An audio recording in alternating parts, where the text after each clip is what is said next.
Welcome to the Play-by-Play with Patrick and Brandon. You're a home for updates and insights into the sports world.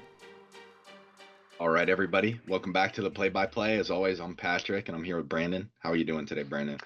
Fantastic. We got a big milestone today. As some of you may or may not know, this is our 10th episode ever. So our first real big milestone. We're super happy to get to this point and to have so much to talk about. We asked you guys for some viewer questions, and we have a ton of those to go over on the back half of the episode. But today we're going to start it off with reacting to our SummerSlam predictions, which were, I think, a little hit or miss. Yeah, they were not great. They were not great to say the least. So we have the Mm. matches listed in order of the card, so everything on night one and then everything on night two. Got a lot wrong. Both of us did. There were a few pretty big hits. Before we get into the predictions, I want to talk about the pay-per-view as a whole. There were a few matches I missed on night two, but for the most part, I caught almost everything. And most of the matches were really fun. I mean, a lot of it was very well done. There were a few matches that were slower than I would have liked, but overall, it was a really good card. Really, the only thing I have to complain about is Cardi B hosting. I think one of the funniest things I've seen in quite some time is at the start of night one, Cardi B comes out and just like starts like screaming into the mic. Couldn't understand a word she said. She was talking something about SummerSlam, and then like after like every sentence, she just screamed, "What?" Yeah, not a I fan of mean, that. what what are we doing? But almost everything else is pretty good. I'll make like small comments on the matches as we go. Obviously, we want to keep it moving to get to the plethora of questions we have for this episode. That is the point of the episode. But we want to talk about this real quick, and we got a few things. So first, we had Roman Reigns and Jey Uso defeat Braun Breaker and Bronson Reed. I believe I got that one wrong. I think I also got that one wrong. I probably said something along the lines of "There's no way Braun Breaker loses," and then he lost. So not my best prediction on that one, but it was a fun match.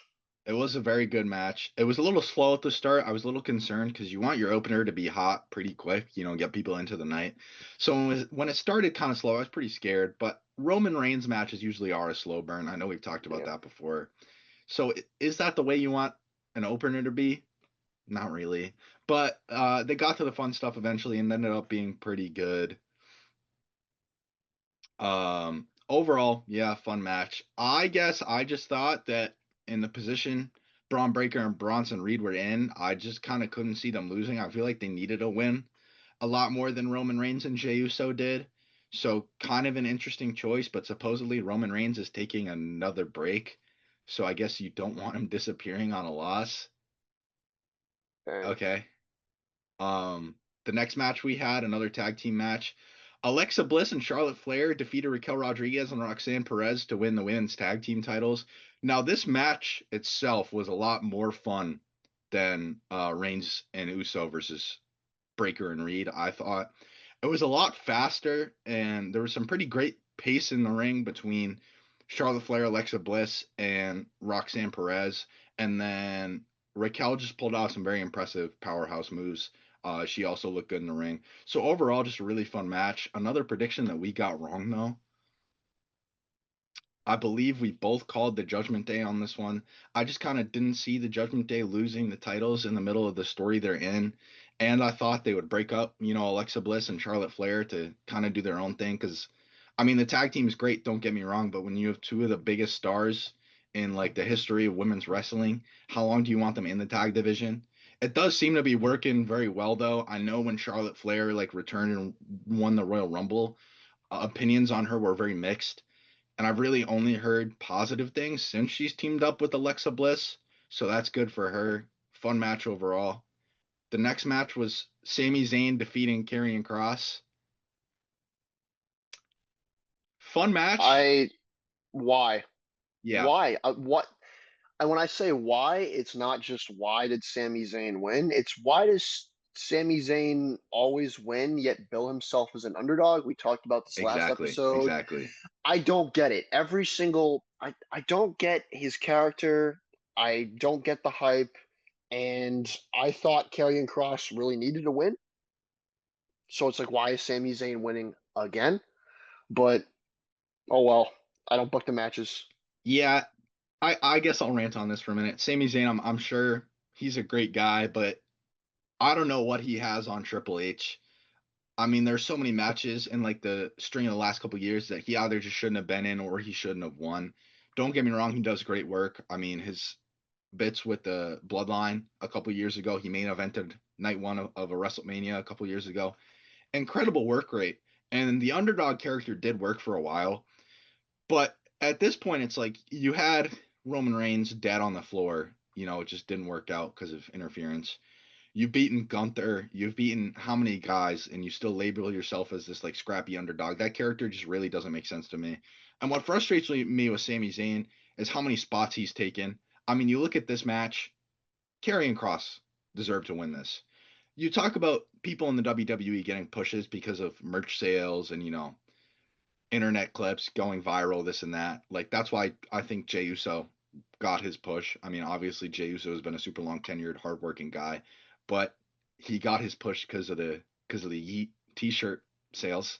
He was over. Karrion Kross for a couple months was the number one merch seller on WWE.com, and they do nothing with that.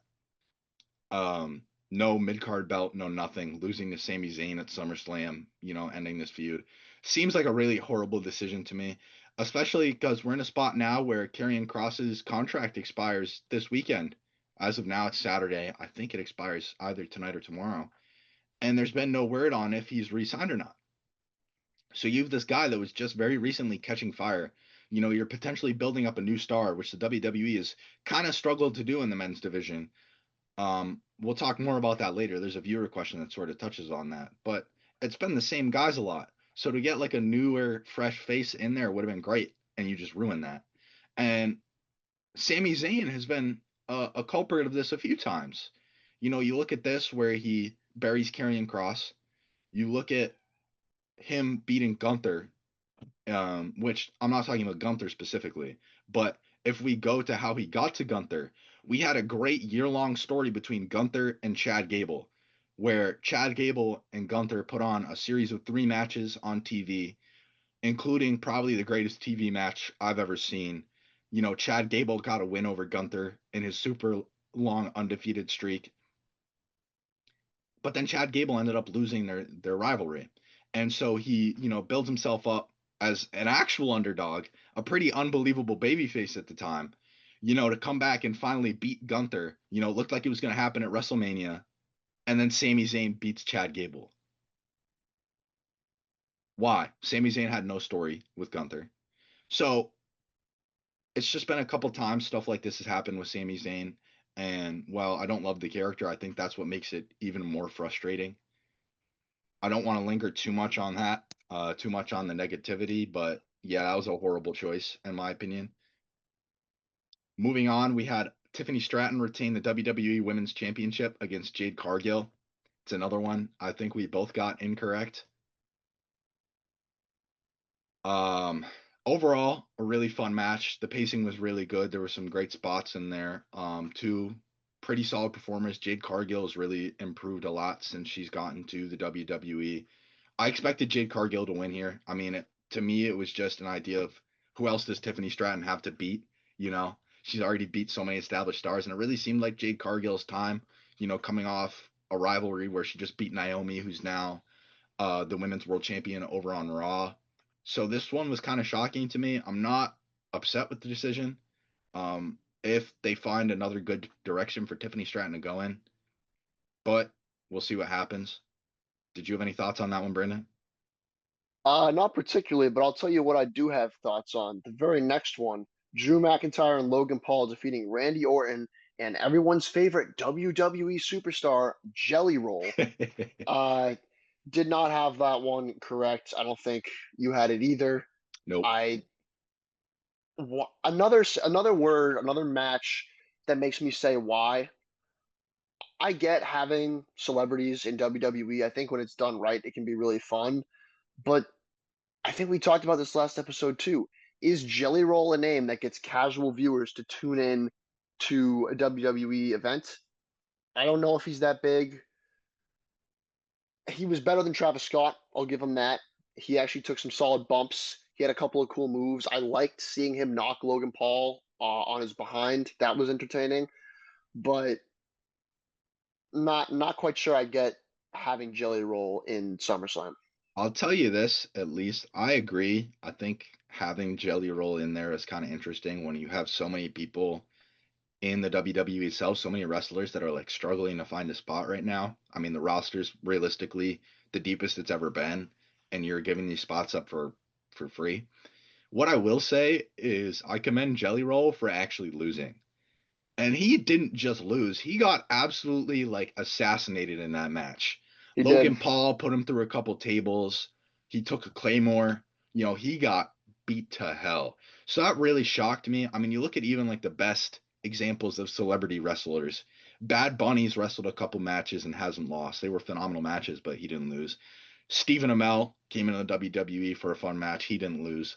So for Jelly Roll to actually like come in here and lose is pretty shocking. I wasn't expecting a celebrity to come and lose. So that kind of did shock and impress me, even though it did make our predictions wrong, which is very, very unfortunate. But it was still a very fun match. I mean, it was basically Drew McIntyre and Logan Paul just beating the crap out of Jelly Roll the whole time. Randy Orton got a few fun spots, a couple RKOs. Following that, um, finally caught lightning in a bottle with the predictions. I did, Guys, safe to excited about say. this one. So CM Punk defeats Gunther to win the World Heavyweight Championship, only for Seth Rollins to come out and cash in the Money in the Bank briefcase and steal the title. So I got this one 100% right. I called There we CM go. Punk winning, only for Seth Rollins to cash in. Um, I believe that was the only one that I got right all night. But if there was ever one to get right, Yeah, for night one. there it is. That was As a big far as one. the match, goes, it was a pretty good match. CM Punk and Gunther put on a pretty good grindy wrestling match.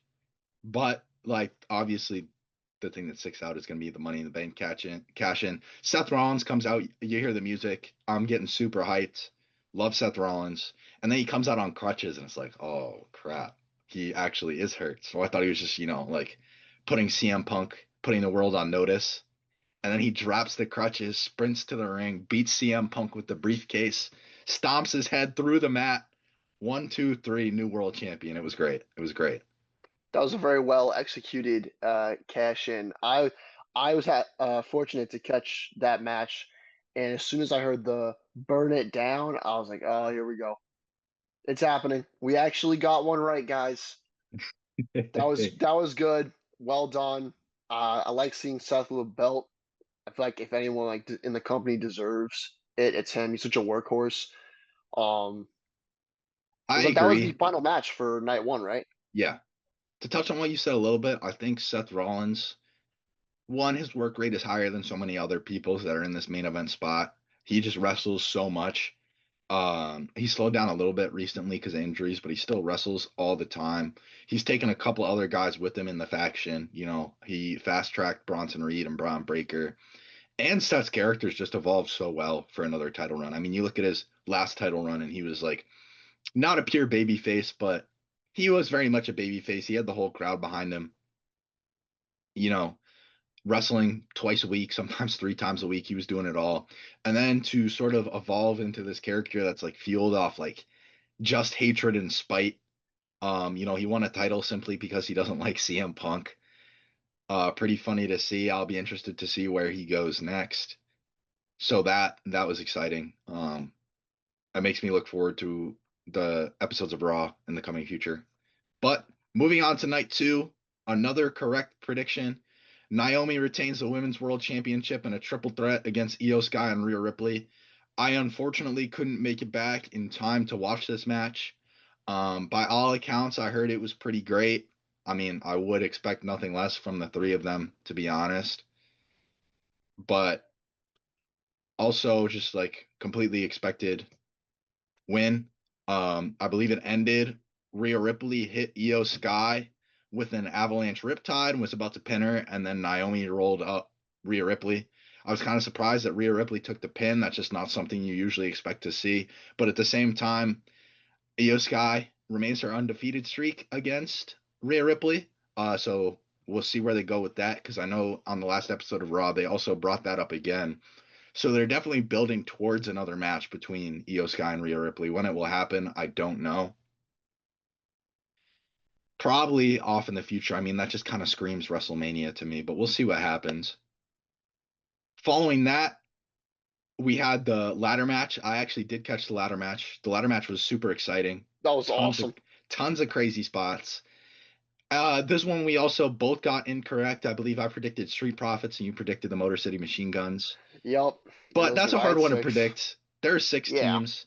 Yes, the Wyatt Six retain the WWE Tag Team Championships in a ladder match against the Street Profits and Motor City Machine Guns, DIY, Andrade and Ray Phoenix, and Nathan Frazier and Axiom. I really wasn't expecting it at all. I mean, it was a nice moment for the Wyatt Six to win the titles, but like we talked about last episode, how long do you want to leave belts on a supernatural gimmick? It feels like they should be concerning themselves with things other than gold. But we'll see where they go in the future. It's also kind of, I don't know where they go because they just beat the entire SmackDown division in this ladder match. They put like every team out there except like Pretty Deadly, who weren't in the match. So I'm curious to see where they go with that next. Definitely an exciting match though. Following that, there's one I got incorrect and Brandon got right.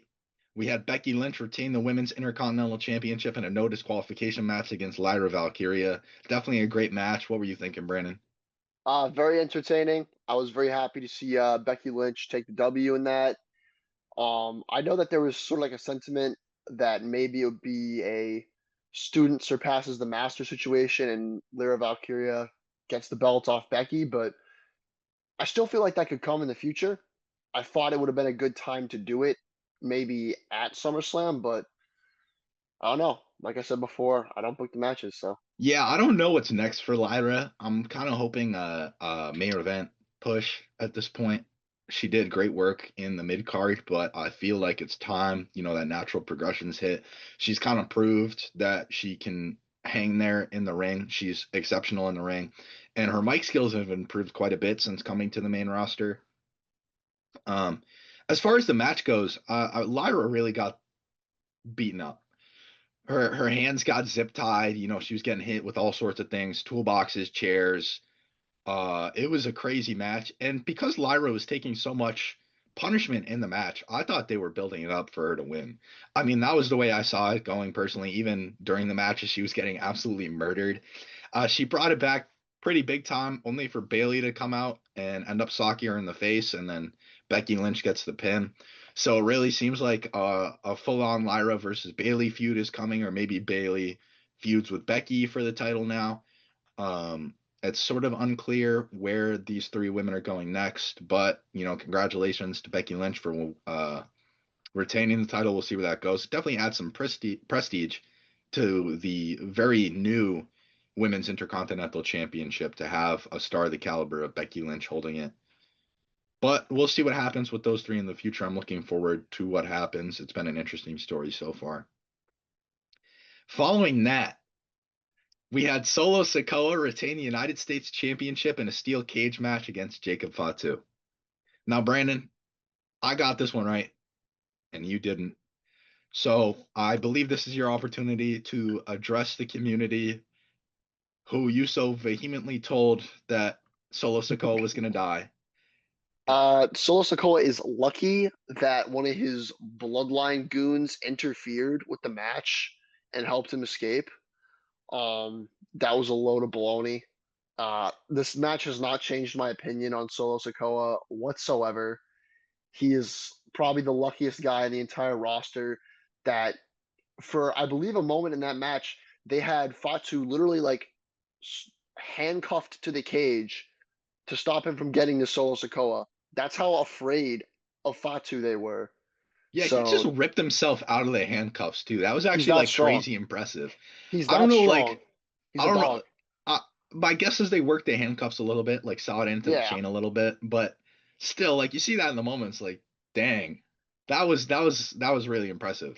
It took like three bloodline goons to stop Fatu from literally dragging Solo Sikoa back to the center of the mat and just beating the crap out of him. So, I mean, congratulations to Solo Sikoa. I guess I don't know. I was wrong. I don't feel like I was wrong though. He got Yeah, lucky. Solo Sikoa, he did win in very slimeball fashion. For those that don't know, in a steel cage match in the WWE, you can win just by escaping the cage. And so the MFT came out, Solo Sikoa's faction. They beat the hell out of Jacob Fatu and then quite literally dragged Solo Sikoa out of the cage. He ripped the door open and just grabbed him for the victory. But, sometimes you just got to be prepared for that. If Jacob Fatu were smart, he would have had people come with him too. And that's just what happens sometimes. So congratulations to Solo Sikoa. Following that, we had Dominic Mysterio retain the Intercontinental Championship against AJ Styles. And I think I'd like to address this one first. You'll never find a Dominic Mysterio fan bigger than me. I mean, he's the greatest luchador of all time, and he's proved that by now. He's beaten so many legends. But this was AJ Styles' time. I don't know if you have a different opinion on that one, Brandon. No, I was a little disappointed to see AJ lose. I thought the if you caught the reference to the Eddie Guerrero fake Yep. chair hit, that was pretty funny. It was a good match. I thought the end result should have been different.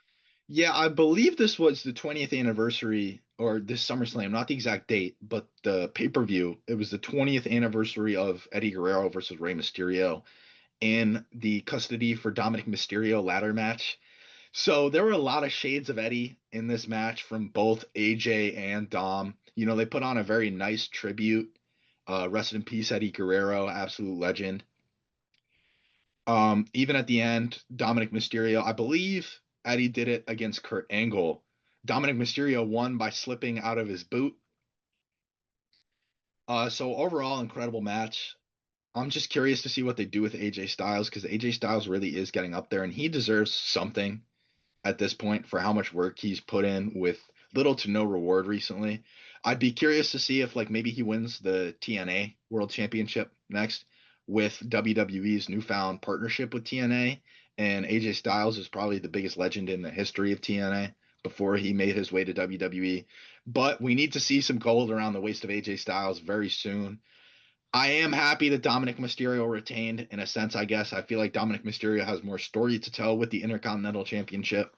Um, I believe I mentioned it last episode. I only see this heading towards one more collision with his father, which I'm very excited for. Dominic Mysterio gets to stick it to that deadbeat one more time. Following that, we had our main event. Cody Rhodes defeats John Cena to win the undisputed WWE Championship. Another one we both got incorrect. Did not see that one coming. With that being said, I still think it was executed very well. John Cena came out. He definitely turned face, and you kind of saw it in his entrance. All the lights, all the glamour that comes with the John Cena entrance. He was acting more like himself than he has been in the last couple months in terms of WWE character. And he put on a Super Cena performance. Hitting crazy moves, kicking out everything. But um, the WWE also introduced, I believe, fans are coining him as Super Cody now. He kicked out of an Avalanche Attitude Adjustment and then beat John Cena, won the title. Crazy match. I mean, it was really like just finisher after finisher, but sometimes that can be really fun. And then after that, we had a very bold decision. Another one I did not see coming. Yeah, so Brock Lesnar after the match comes out to in completely shock fashion. I don't think anyone expected it, but Brock Lesnar came out and hit John Cena with an F5. And I don't know how I want to talk about this. Um, for those that don't know, Brock Lesnar has been entrenched in quite the controversy recently, a legal battle. And in my mind, it's always innocent until proven guilty. I don't think any like official decision has been made regarding Brock Lesnar or his involvement in these situations. So I don't want to say something too hastily. But with that being said, the allegations against him and all those involved are incredibly serious. So to see Brock Lesnar return in the midst of that seems like a very strange decision by the Definitely. WWE. Obviously, he's still a draw. I mean, he walked out to a crazy pop from the crowd, but I just don't know about this one.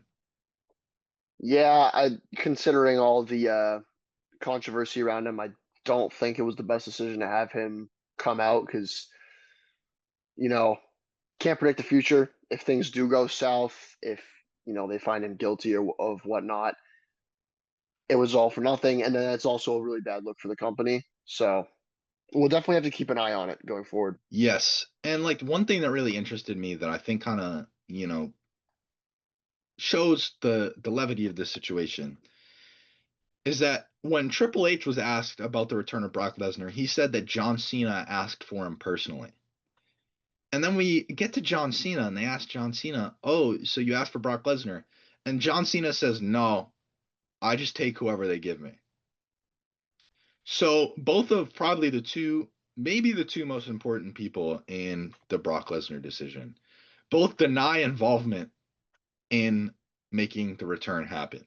So it could have been a higher up, but the fact that Triple H pinned it on John and then John completely denied involvement tells me that neither of them are confident in the return of Brock Lesnar. And considering they're two of the most business minded people in the company, that really does concern me.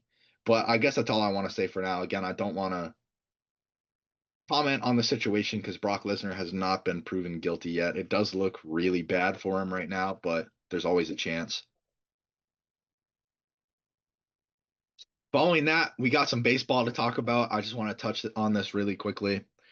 Just sort of the league in its entirety right now. The Milwaukee Brewers are the first team to hit 70 wins in the MLB.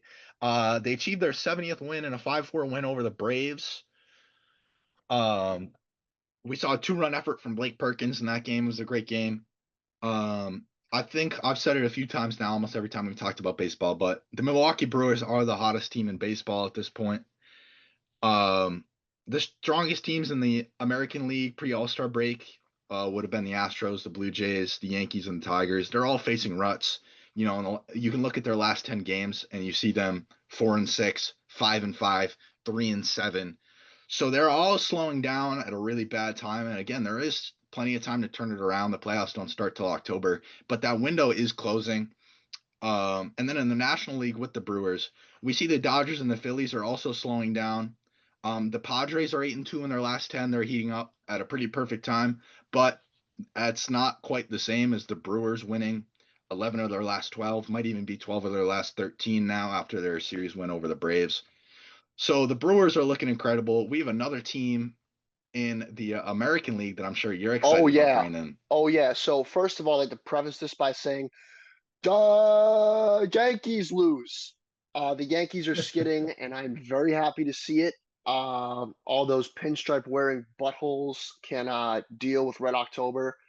Red Sox are cruising, 8-2 in their last 10. We're only 3 games out of first in the AL East. Um, I'm just loving it. 65 and 52. I think we just took the first spot in the wild card race. The AL East is right there. We are 3 games behind the Toronto Blue Jays, and we are. I mean, take last night's game for example. We beat the Padres, who you just said were 8-2 in their last 10. They're on a little run. We beat them 10-2, and we were starting Walker Bueller, who's been by far one of the most criticized pitchers in our entire rotation. 10-2. The I think boys you are talk rolling. about the It makes me American so happy. You talk about the American League opening up a lot too. You talk about the Yankees skidding.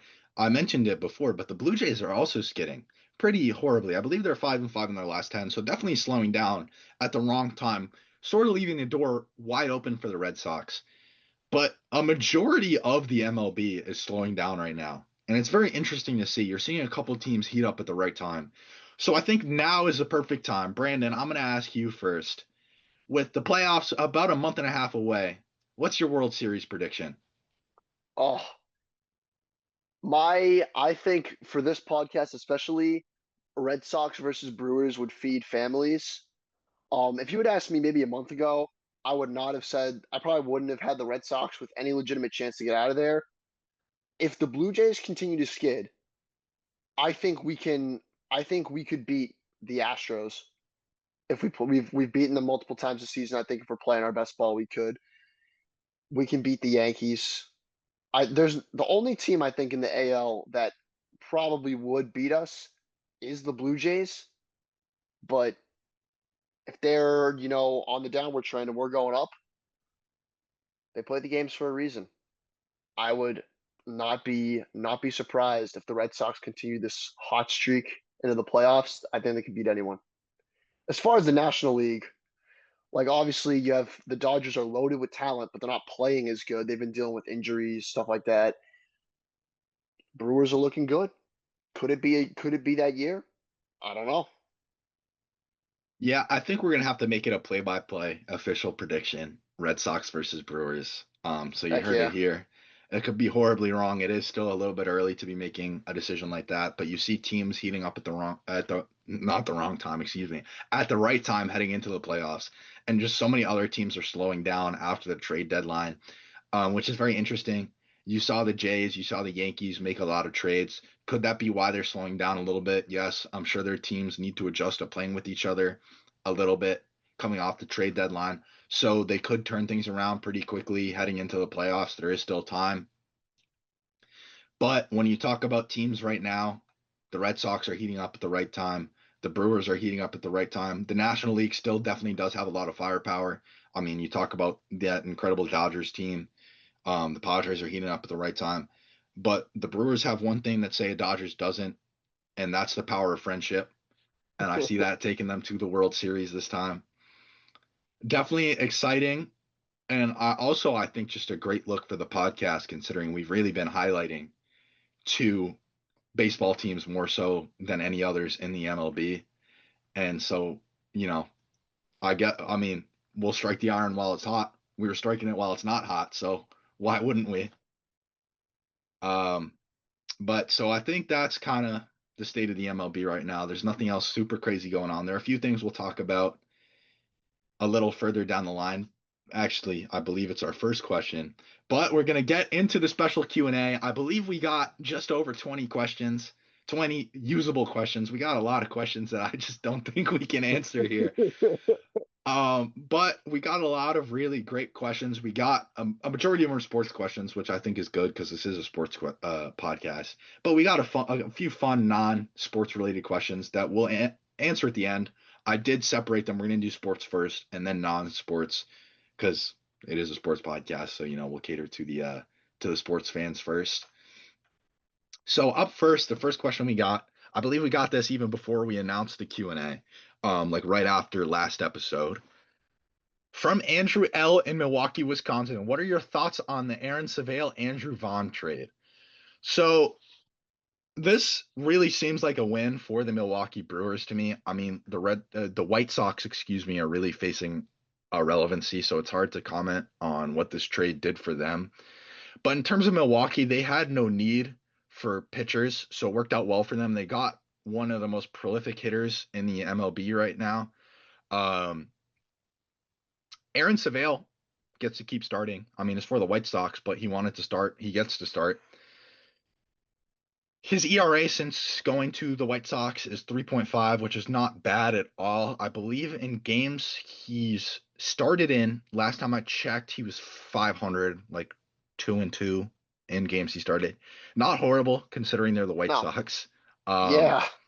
and then you look at the Brewers side of the trade. Andrew Vaughn has 14 runs and 28 RBIs since joining the Brewers, including 4 in their series against the Braves. So he's been a pretty prolific hitter coming in clutch for the Milwaukee Brewers since his arrival. And you can look even beyond that. They opened up pitching. They have a couple of great pitchers. You look at the Miz, who made the All-Star game. Um, that really opens up that starting spot. He's really been taking over for them. He's doing an incredible job. Superstar pitcher in the making. The Brewers are 11-1 in their last 12, so nothing with that trade really scares me at all for them. I Yeah. mean, as far as the White Sox go, we're not seeing them in the playoffs. If I were the Definitely White not. Sox, I would just be trying to hit a complete rebuild. And instead, you get a pitcher that is a little bit of a prima donna. He requested this trade because he wanted to keep starting. So where that leads you, honestly, I have no idea. Um, I'm sure White Sox fans have much more in-depth opinions on that one, but their direction right now seems a little bit lacking. I would be committing to the rebuild, getting younger if I were the Chicago White Sox, just to hopefully a couple years down the line make a big resurgence. But that's all I have to say on that one. Brandon, I'm curious, do you have anything else or should we move to the next question? I think it's a if you look at it from a Milwaukee perspective, I think it's a good trade. You got a hot bat. You didn't really need the pitching. From a White Sox perspective, it's I wouldn't say it's good or bad. It's really kind of in that Yeah. middle ground. It doesn't make a ton of sense for a team that I believe only has 30 wins and would probably be the worst team in the league if the Colorado Rockies didn't exist. Does it make sense for them to get this sort of hot-headed starting pitcher? Not really. Does it move the needle for them in any way? Not really. They're still gonna miss the playoffs by a wide margin. They're still, extremely lacking in pretty much all areas. And like you said, they should probably hit the rebuild button, but it's not like they gave up any crazy future assets for it. So Yeah. I give it maybe like a solid B plus for the Milwaukee Brewers and maybe like a C minus for uh for the White Sox. Other than that, we can move on to the next one. All right. So from Drew M in Weathersfield, Connecticut, are we seeing too much of the same thing in WWE? In my honest opinion, it seems like Seth, Cody, Tiffany, Rhea, and Gunther have more or less been the only ones with the belts in the past couple of years, and it's only somewhat starting to change now. Do you feel this is a good thing, or does WWE need to start building up other slash newer talent? So I have a way to look at this, and then I'll ask you for your opinion, Brandon. But in my opinion, people carrying the belts for a long time or having multiple reigns in a short amount of time is not necessarily a problem. Where the problem lies is in characters holding belts for a long time or having multiple reigns and not changing their character whatsoever. Because long reigns by nature will get stale. I mean, you look at Roman Reigns, who put on a 1,300-day reign, probably the greatest championship reign of all time. By the end of it, almost everybody was ready to see it end. Even though Roman Reigns is not stale, the bloodline was not yet stale. But, Cody Rhodes was super hot. We thought it was going to happen the year before. Everyone was kind of done with it. So to have this like small group of people hold a majority of the belts for majority of the time is only a problem if they don't change up their characters. And we've seen that with a few people. I talked about Seth earlier. I don't think Seth is a culprit of this problem. Definitely not. I mean, you can say it's a problem because he's had the belts a couple times. If your problem is with people holding the belts, then in the future, like no stars are going to get truly established. You'll see people retiring as one-time champions because, oh, these seven other people also deserve it. And that's going to become a problem. But so Seth holds a title for about a year, I believe 2 years ago now, and then just recently gets it back with a completely different character. Fresh brings the faction with him. I don't see any problem with Seth right now. Cody lost the title, goes on this crazy run to get it back from John Cena. He had maybe like one of the most impactful victories in the history of the WWE, beating Roman Reigns to take the title, ending Roman Reigns' 1,300-day reign. And Cody's character has been changing throughout his reign and getting the title back. We've seen a lot more edge in Cody. He's getting a lot more like gritty. He's doing a lot more like questionable things instead of just being this, super white meat baby face that we've seen out of him in the last couple of years. So I don't really have a problem with Cody at this point in time, especially because Cody's clearly the WWE's go-to guy at this point. He's going to be in the title picture forever. Tiffany, it's starting to get a little bit stale, in my opinion. I think, her reign has been great. She's beat so many legends, but it is about that time for her to drop the belt, in my opinion. Rhea and Gunther, the last two names that you mentioned, are the names that I take the most problems with. So before I say this, I think they're both great performers, but I also think they suffer from their popularity. Neither Rhea nor Gunther has changed one bit in like the last 2 years.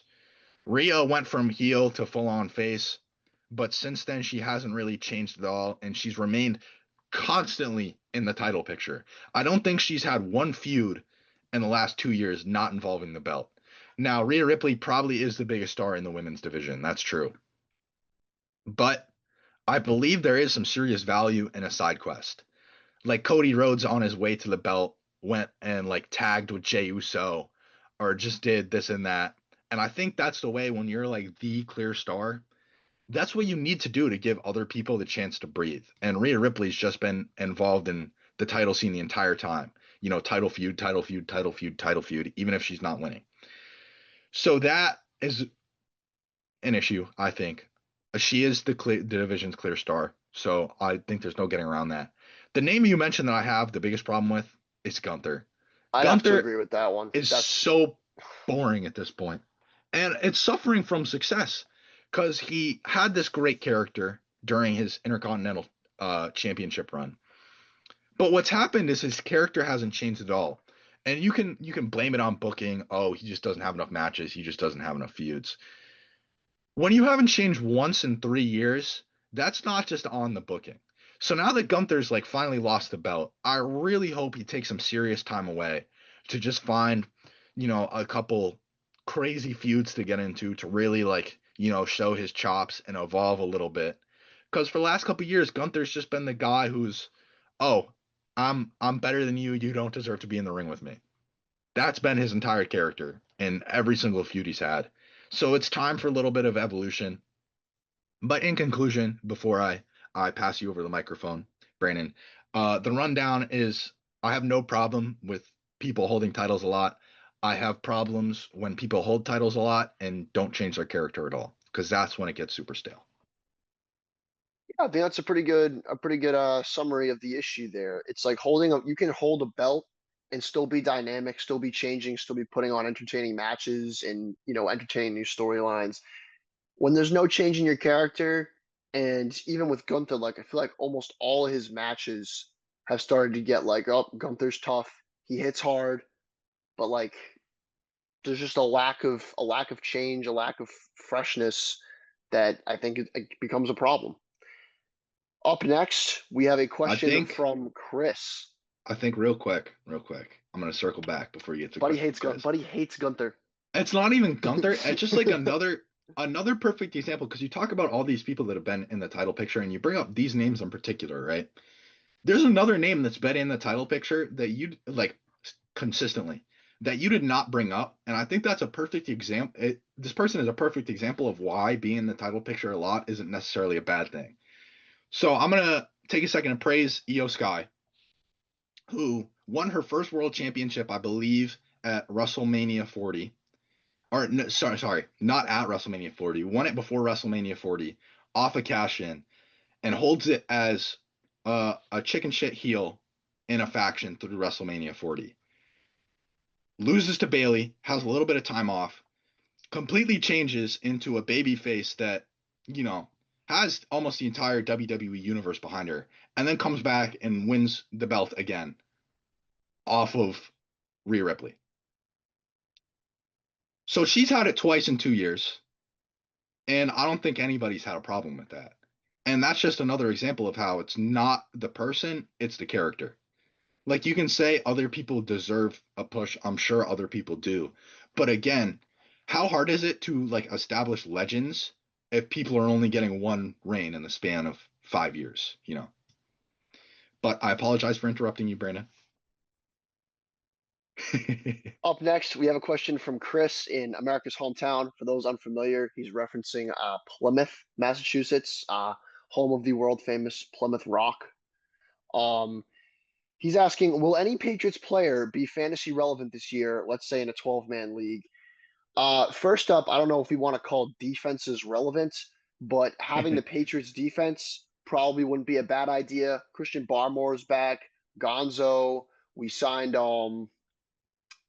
geez, Carlton Davis, Marcus Jones, Alex Austin are going to be a good secondary group.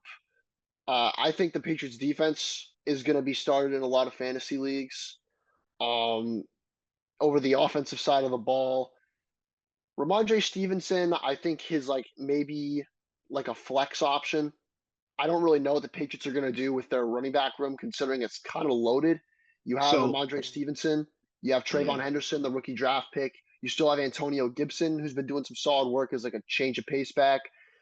I would say maybe Ramondre, maybe like an RB3 flex guy. Same with Trayvon Henderson. I don't know if anyone caught the preseason game last night, but Trayvon Henderson, first play of his NFL career, takes a opening kickoff 100 yards for a touchdown.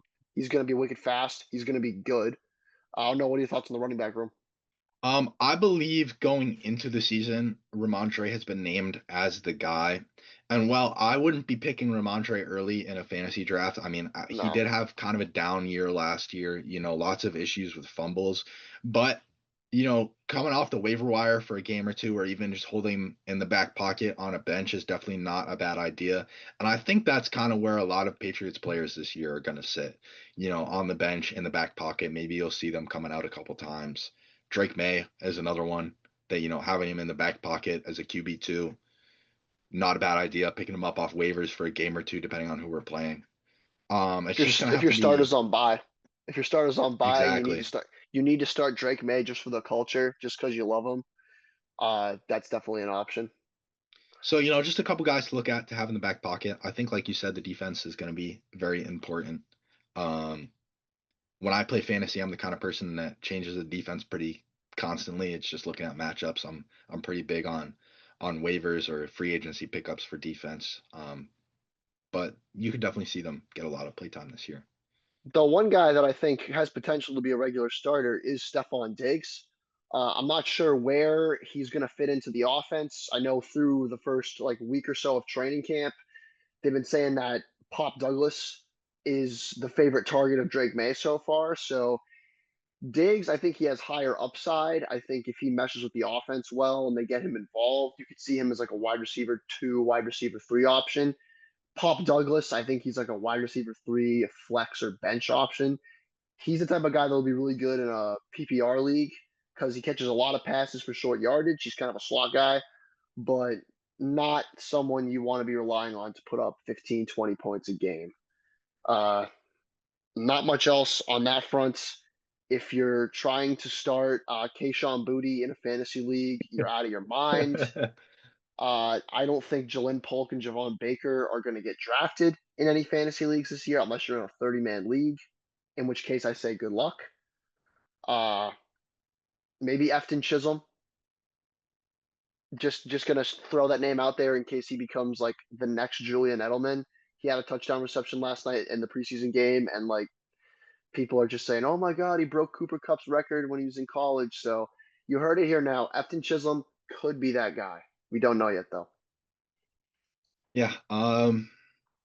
I think important to note for those people that pay a lot of attention to fantasy, I believe Stephon Diggs and Cardi B just broke up, so could be on some demon time this year. That could be important for the people that get Yeah. pretty big into fantasy. Paying attention to what he does the first couple weeks coming off that could be pretty valuable. But that's all I have for that one. So moving on to the next question Oh, this one's good. This one's good. I like this. from Michael K. in Norton, Massachusetts.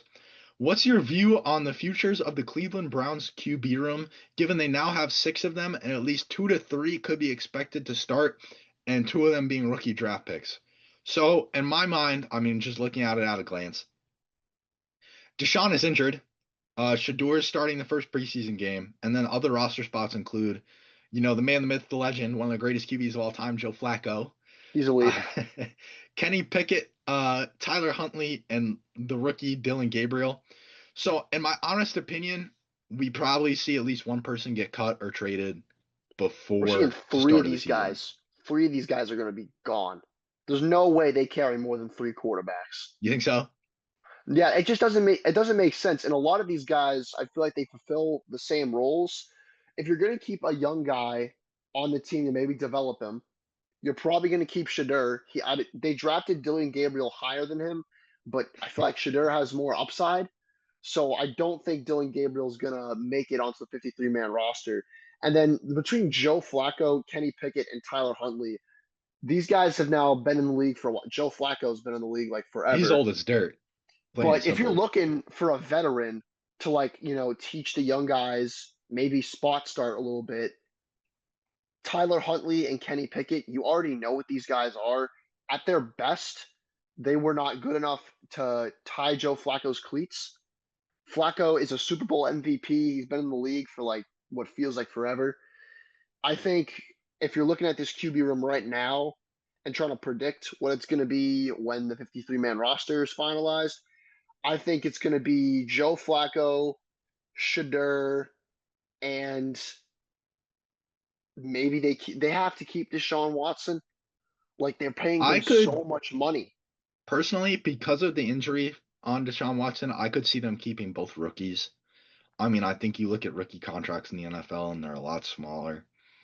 Obviously Deshaun with his injury is going to be staying, but it's not like he's going to be playing. So if you No. keep, say, Joe Flacco and then both the rookies, the QB battle between those two spark some competitiveness. I don't think it could be a bad thing. No, I think it'll be good for the development. And if anyone caught the Browns preseason game, Shadur, obviously you can't judge a quarterback based off of one preseason game. It is just preseason football. But Shadur looked pretty good, made some good passes into tight windows, had a nice touchdown in the back of the end zone. Um, he's looking like he's not going to be a horrible disaster out the gate. So maybe a little bit of hope for Browns fans. And to be quite frank, if you're a Browns fan, you need it. Um, at least be happy that you have a player who's going to bring some attention to your team. Because I feel like the Browns have been pretty irrelevant, or actually irrelevant as it pertains to winning football games. They've Yeah, been in the spotlight for all the wrong reasons. some literally every wrong reason you could name. Um, but yeah, I would say my prediction is they keep Flacco on to like be the veteran, lead the young guys, start. You develop Shadur, you maybe keep Dylan Gabriel. I think Tyler Huntley and Kenny Pickett are going to be looking for Gone. jobs elsewhere.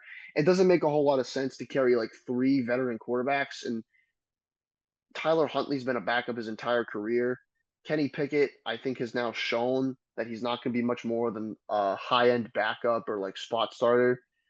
So it doesn't make sense to carry six quarterbacks. But I know Michael K is a big Browns quarterback room enjoyer. I believe he's a signed Brady Quinn jersey. Um, so yeah. If you're a Kenny Pickett fan, though, don't hold your breath. Yeah, I think that's a pretty good assessment. I don't really have much else to say on that one. Following that, we have from Lanil H in Malden, Massachusetts. Who will have the bigger impact this year for the Patriots? Trevion Henderson or Kyle Williams? Would you like to start, Brandon? I am gonna say Trevion Henderson. I think in terms of running back, the Patriots are going to have a little bit more flexibility with working in Henderson to their rotation. I mean, it does seem like they're going with Ramondre, like you said, as their number one guy. But if they throw him in for change of pace, third down, I think he's already shown his ability in the pass game that Ramondre, just hasn't really shown. So I think Trevion Henderson will probably have a bigger impact. The Patriots wide receiver room is like both under talented and weirdly crowded. You have Stephon Diggs at the top of the list. Then you have guys like Kayshawn Booty, Kendrick Bourne, who have shown that they can be starter level. Pop Douglas is going to be getting a lot of receptions. He was I want to say, our leading receiver last year. And then in terms of just the passing game as a whole, you still have Austin Hooper and Hunter Henry as pass catching tight ends. So I feel like Kyle Williams potentially will struggle to get meaningful reps and play a lot of downs, whereas Henderson's probably going to get some solid work. I think you could see him maybe around the 500, 600-yard rushing mark uh, as a rookie, which would be impressive. So, yeah, I'm going with Henderson on this one. I think that's a pretty fair assessment. That's probably the safe pick. The one thing I will say, um, in defense or in hopes for Kyle Williams is that the team has committed to Ramondre as their guy, at least for the first couple of games already. That has come out of, the dirt sheets. They're saying that he's going to be the guy, at least in the first couple. And that could change very quickly if he is performing poorly, still not taking care of the ball very well. And like you said, the Patriots wide receiver room is pretty wide open. So a couple good performances from Kyle Williams could put him pretty consistently into the rotation, making big plays. We just need to see flashes. And we saw more flashes from Trevion Henderson in the first preseason game. So I'm curious to see going forward. It could change. Both the guys could be super impactful or not at all. Yeah, I mean, if you're Kyle Williams, Is it going to take that much of a performance to outdo what Jalen Polk and Javon Baker have done so far? I think they combined for 200 receiving yards as rookies. So if he has a couple of good moments, makes some good catches, I can easily see him vaulting ahead of those guys and putting himself maybe in that like wide receiver four conversation. But I think if you look at that depth chart, it's going to be like Diggs, Pop Douglas, Kayshawn Booty. Kendrick Bourne's injured right now, so it's hard to tell where he's going to fit in. But he could easily, with a couple good performances, be wide receiver four on this team. Yeah, we'll see what happens. I'm definitely excited. Following that, we got another football question Oh God. from Luke M. in North Andover, Massachusetts. Give me Mac at QB, CD at wide receiver one, Bill Belichick as head coach coming back to the NFL for Micah. How many games is this team winning? So we're presumably talking about the Cowboys roster with Mac Jones and Bill Belichick. So I don't think this Oh is no. ridiculous to say. Dak Prescott is better than Mac Jones. They have two quarterbacks that are better than Mac Jones. They have Dak Prescott and they have Joe Milton. Like, what are we talking about? Also, Uh, Bill Belichick coming back to the NFL. It'll be great publicity. We know Jerry Jones loves his publicity. But Bill Belichick is not a good NFL head coach anymore. His style just does not translate to modern NFL football. As much as I love Bill Belichick, I love what he did for the New England who does Patriots. the Cowboys have at head coach right now? Is that still Mike McCarthy? There's no I, way they kept him on I, the roster for that long. Although it is the Cowboys, so you never know. Oh, it's I Brian. want to It's say, Brian yeah, Schottenheimer. they let go of All right, McCarthy he's not last bad. year, I believe. Yeah, he's not bad. I would say if you're asking how many teams is this game or how many games is this team winning, Luke, you are presumably starting Mac Jones at quarterback. In which case, I'm saying you're getting maybe two wins at best. The Not even. Mac Jones support in 2025 is wild. He That is showed a flashes, don't get me wrong, but come Yeah, as on. a rookie. The Mac Jones discourse is unfortunate because yes, did he have a good rookie year? Yeah. Was his Pro Bowl nod a little bit stupid? Also, yes. 3,800 yards and 20 touchdowns is not Pro Bowl, but the Pro Bowl's a joke anyway, so it makes sense that Mac got in. Mac Jones was good his rookie year because they didn't have NFL film on him. Once they figured out his tendencies and got film on him, he was trash. He had no idea. He's not good at reading defenses. He can't adapt. He makes horrible in the moment decisions. He has no confidence. For whatever reason, the dude does not want to step into a throw. If you're starting Mac Jones at quarterback in 2025, your franchise is cursed. Cursed. So, Luke, I'm going to say maybe 4 wins at best with that roster. I don't care how good CD Lamb is, maybe 4 wins at best. Yeah, the 4 wins is a little generous. One, maybe two. One. Sneak a couple out. Definitely depends on the schedule. That do we entertain that question anymore? No. No, I think we need to shut down all Mac Jones discourse for the rest of the year. That's No it. more. That's enough. If you're a Mac Jones fan, you can turn it off now. Enough with this nonsense. We'll move right into the next question from Nick L in Bridgewater, Mass. As Brandon knows, I'm a huge Wolverhampton Wanderers fan. My question is, despite not being big soccer fans, which Premier League team do you F with on the down low? And if you don't have an answer, you have to pull up the current roster and make a legally binding decision that you must stick by if they ever get into the Premier League. So you know what, Pat? I don't have a team. You have a team? So I'll say this in terms of the Premier League, not particularly. I do have family across the pond that are big fans of the Glasgow Celtic in the Scottish Premier League. I even got a couple of jerseys hanging up in my closet over here. So we rock with the Glasgow Celtic in terms of soccer, but you asked about the Prem specifically. So I'm gonna get on the phone right now Yeah, I'm taking a and look at this roster right now. yeah. All right, so we're not messing with Manchester United at all. So the first thing Absolutely I not. see when I look at it is the Big Six. We're immediately looking outside the Big Six. If you call somebody the Big Six, and you're getting into it, one thing about Brandon and I, not bandwagons. No, Get the big six out of here. I will not be rooting for Manchester United simply because at one point they had Cristiano Ronaldo on their team. No, we don't mess with Ronaldo. Messi's the GOAT on this podcast. We're making that very clear right now. Looking at these, I'm gonna go based off of logos, and the best logo I can see right here is Crystal Palace. That bird logo is cold. I like it. I don't know how good they are. Let's see. Crystal Palace. Are they good? Does it matter? Not particularly. No, you know what? Crystal Palace. I'm rocking with Crystal Palace from now until the end of time. I will say that the Wolves are going to win every single league next year, though. The Wolverhampton Wanderers are taking the Premier League. They're going to win the next Club World Cup. They're going all the way. Uh, Wolves are goaded. Um, but yeah, my official Premier League team will be Crystal Palace.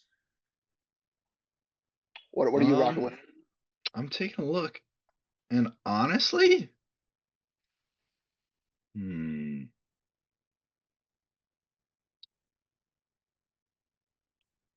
is Brentford's logo a B? It is. It looks like it. Yeah. That's That like could be that's kind of cool. Ooh, that's unique. no. You know what? You know what I think I'm doing? What? Newcastle's got some seahorses in the logo. That's pretty tough. Knowing nothing else about them, just seeing the logos for the seahorses, we're gonna rock with Newcastle. All right, there we go. I am now a Crystal Palace fan. Patrick is rocking with Newcastle. So thank you for that question, Nick. It was nice to get away from Mac Jones for a little bit and get into a different sport. Um, Moving on to the next one from James A in Bellingham, Mass. Who are your favorite athletes from the NFL and so on that never get remembered but had serious big game moments across their careers? Um, First of all, that's a really good question. Great question. Um, I mean, I'll jump into it, I guess, yeah, because yeah, I go mean, for it. we've talked about jerseys before and just like favorite athletes, and I find myself like generally being more of a fan of, those like more low-key athletes that make big plays as opposed to just like the bona fide superstars. Like my favorite Patriot has always been Danny Amendola, and I think he Mm, embodies that really well. Never the wide receiver one on the New England Patriots, but you saw these flashes where you just come out of nowhere, make these incredible highlight plays. You look at the NBA, it's the same thing. Marcus Smart, never been a superstar in his career, but you look at his time with the Boston Celtics, just some incredible plays. Game seven against the Raptors in the bubble, blocked by Smart, maybe my favorite play I've ever seen watching basketball. So Smart will those are be two. remembered by everyone in Boston. True Boston fans love Marcus Smart. There's This no is very debate on true. that. But so those two, definitely. If we even want to get like more low key, I'll look at the NBA and I'll say Daniel Tice. Daniel Tice is a good one. I was gonna say good Celtics player that I enjoyed watching was Brandon Bass. He was nice with it. He was the type of guy where you would watch him and think, oh, this dude is he averaging 20 a game? And no, he was averaging like 12 or 13. But they were impactful buckets. Impactful buckets. He played good defense. Um, Malcolm Mitchell comes to mind. If you look at the Patriots dynasty, there were not a lot of rookie wide receivers who earned Tom Brady's trust, and Malcolm Mitchell was one of a select few that did. He instantly made a difference on that team. He made some crazy clutch catches in Super Bowl 51 against the Falcons. So always a soft spot in my heart for Malcolm Mitchell. Um, a guy that I feel like was a very integral part of the 2013 Red Sox team that won the World Series that I just love because he has a great name was catcher Jared Saltalamacchia. He was a pretty solid hitter from the catcher position, very big part of that team. He had a killer beard back in 2013, as I remember. Just love Jared Saltalamacchia. Just that's a jersey that I definitely would like to own, just based off of name value alone. If we look at NFL and so on, that had serious big game moments. Uh, A UFC fighter that comes to mind is Rory McDonald. Never held a UFC title in his career. Doesn't get talked about as much as a guy like Alexander Gustafsson or Dominic Reyes, but he went to war with Robbie Lawler for the UFC welterweight title and put on an absolute barn burner. So if you're looking to get into the UFC, Roy McDonald versus Robbie Lawler 2, absolute banger. He doesn't get talked about enough how good Rory McDonald was, and also someone that hardcore UFC fans will know, but maybe the casuals won't. Nick Diaz. Nick Diaz is like a fighter's fighter. He also never held UFC gold. He was suspended for a large period of time over a really bullcrap marijuana charge. Like John Jones gets to fight after popping for PEDs 5 different times, but Nick And Diaz can't like cocaine. he can't light a blunt and then go out there and kick some ass. I question that Questionable. decision. Absolutely. And Nick Diaz was an absolute dog. Crazy good submission game, volume striker. He was a real entertaining fighter to watch. If you caught him in Strikeforce when he held that belt, he was an absolute beast. So yeah, check out Nick Diaz. Had some crazy big moments despite not not being talked about as much as maybe his younger brother Nate. Um, I think anyone I got else? I think I got two more names. Um, and we talk about, the Red Sox, and this is someone that had a pretty short MLB career, but definitely showed like some pretty great flashes. Daisuke Matsuzaka, he had a cannon. He had a What a cannon. guy. Um, just some great pitching games from him. And then I think one that you'll definitely agree with, we look over the WWE. For a couple of years was one of their like brightest, rising stars, definitely a fledgling of the company, and has since, sort of been screwed over, making almost like no TV appearances, was being clamored Don't. to become a face for months, and now out with some mysterious injury. I'm talking about Austin Theory. I'm gonna cry. I can't take it anymore. Theory Bros, we are so down. I love Austin Theory. I thought like he's like funny. He's just funny and his move set is fire and he doesn't get talked about enough. And why is he not getting a face push and everything His hurts? moveset is incredible. His finishers are so complex and so clean at the same time. Ataxia He's was sick. he's a great talker. People will bring up that one segment he had with John Cena where John Cena cooked him. Who isn't getting cooked by John Cena? That's like one of the greatest mic guys in the entire history of professional wrestling. And then you just talk about like the looks of a superstar. There are a lot of superstars in the WWE right now that don't have like the WWE body, you know. Austin Theory is jacked. He is He is jacked. jacked. He's got the look.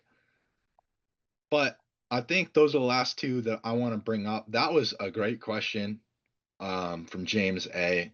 Following that, from Stardust in Places Unknown, um, you know, a name that hasn't been heard in quite some time. He's been away for a little bit on hiatus. Thank you for calling in, Stardust, or not calling in, but submitting a question. If you could put your co-host in a wrestling finisher, what would you hit them with? I'll let you start. We just brought up Austin Theory. Patrick, I'm hitting you with the Ataxia finisher from like the early 2020s that he had, where you like hook the leg in the arm and flip over the Flip back. them. That That's move is just, clean. dude, it is. It's such a good finisher. I like his eight town down move, but Ataxia was so clean.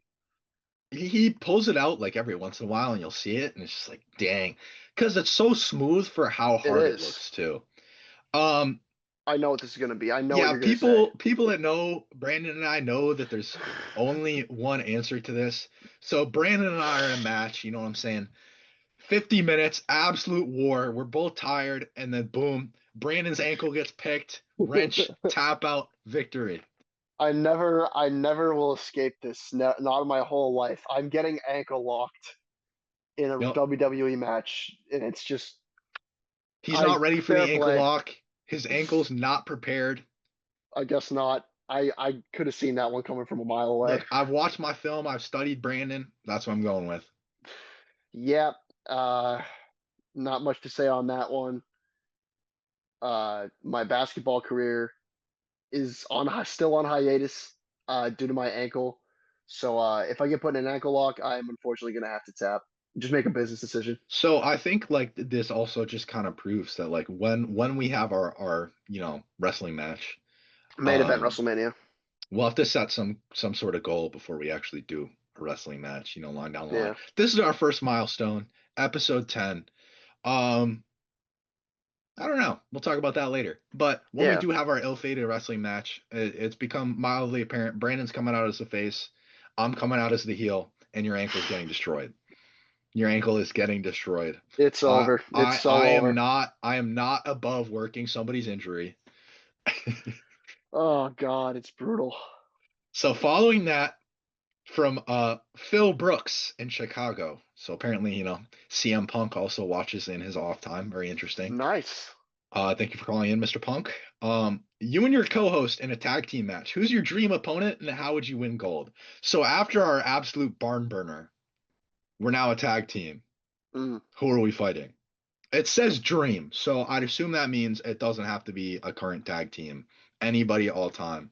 Wolverine and Jean Grey. I don't think they wrestle. So I guess I'll answer. I got into wrestling like pretty late for wrestling fans. A couple of my buddies got me into it like 3 or 4 years ago. But one of the names like all time that like you'll see a match or just like clips and even like when he was wrestling when I got into it that I really like is Edge. Oh heck yeah, I love the love Edge. intensity that Edge carries. Just like his facial expressions when he's in the ring, he always looks like so pissed off or so fired up. And he was in a legendary tag team with Christian. So I think me and Brandon versus Edge and Christian That'd feed families. have to be a ladder match. Has to be a ladder match. Absolutely. We'd win, of I course. That's light work. Yes. It would be like an hour long absolute like war I brawl. mean, it would be like But 5 minutes realistically. We'd probably kill them. we're squashing. No way we squash the rated R superstar. That's not No, it's happening. over He's for too them. good. It's over for It's them. over for them. All right. I think I'll get this next one. Uh, from Adam H in Zielona Gora, Poland. If everyone listening, brace yourselves. This is a long one. Oh Gentlemen, boy. a short view back to the past. 30 years ago, Nicky Lauda told us, take a monkey, place him into the cockpit, and he is able to drive the car. 30 years later, Sebastian told us, I had to start my car like a computer. It's very complicated. And Nico Rosberg said that race, I don't remember what race, he pressed the wrong button on the wheel. Question for you both. Is Formula One driving today too complicated with 20 and more buttons on the wheel, or are you too much under effort, under pressure? What are your wishes for the future concerning the technical program during the race? Less buttons more, or less and more communication with your engineers? So, disregarding whether F1 driving is too complicated, that question is way too complicated. I believe Adam, being an apparently avid fan of Formula One driving, has referenced the 2014 Abu Dhabi Grand Prix presser. This is apparently a real question that was asked to actual F1 drivers by a real life reporter. Uh, my brain just melted trying to read all that. Yeah, put me to Uh, sleep for a little bit. yep. I'm gonna say I have no clue. How are you even supposed to answer that question? Less buttons more, less or more communication with your engineers. Are you too much under effort, under pressure? I think me personally, I would not be able to drive an F1 car looking at Yeah. all the buttons on the wheel. That's Also, like ridiculous. having never been inside an F1 car, I'm pretty unable to form an opinion on this one. I mean, Yeah. the 2009 Nissan Rogue I drive doesn't have a ton of buttons in it, so maybe I'll just go less buttons. I also think the level of G-force you experience while driving an F1 car due to the acceleration would probably like I'd probably like sprain a muscle in my neck trying to just keep my head forward. Maybe your ankle. Always with the ankle, man. Couldn't have let that slide for 5 minutes. Just brutal, brutal. But yeah, I'm gonna say it might be a little too complicated. I've seen the steering wheels; they look absolutely overloaded with buttons and switches and knobs. Um, but really, the highlight of this question is the question itself. Who could even think that up?